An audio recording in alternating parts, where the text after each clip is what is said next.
నేను హరీష్ రావు గారు అంటారు 100 రోజుల తర్వాత ఇలా పప్పులు ఉడకమన్నాడు. నేను చెప్తున్నా హరీష్ రావు గారు 100 రోజుల తర్వాత కాంగ్రెస్ ప్రభుత్వం బిర్యానీ ఉడుకుతుంది, చికెన్ ఉడుకుతుంది, గుడ్లు ఉడుకుతాయి, అన్నీ ఉడుకుతాయి. మీదేం ఉడకదు, మీ నీళ్లు కూడా ఉడకవు, మీ నీళ్లు కూడా కాగవు. ఎందుకు సార్ 100 రోజుల తర్వాత మమ్మల్ని ఏం చేస్తారు సార్? మీరు ప్రగతి భవన్ని ప్రజాభవన్ చేసినందుకా? మీ ప్రగతి భవన్లో ఉన్న 100 గడీలు 5-6 పెద్ద పెద్ద బిల్డింగ్లు విడగొట్టి అందరికి అందుబాటులో తీసుకొచ్చినందుకా?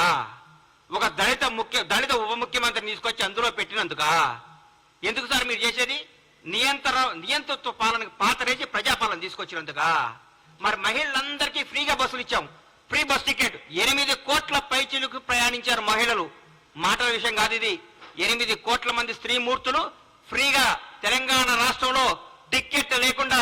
అందరూ అనుకుంటున్నారు నిన్న, అన్న ఈ నెల నాకు 1300 మిగిలినాయి, ఈ నెల 1500 మిగిలినాయి, ఈ నెల 1600 మిగిలినాయి, ఈ 1600 తీసుకపోయి చిట్టి కట్టుకుంటాంది మా ఇంట్లో. పాపం మా ఇంట్లో పనిచేసే ఒక అమ్మాయి. నాకు చాలా ఆనందం అనిపించింది.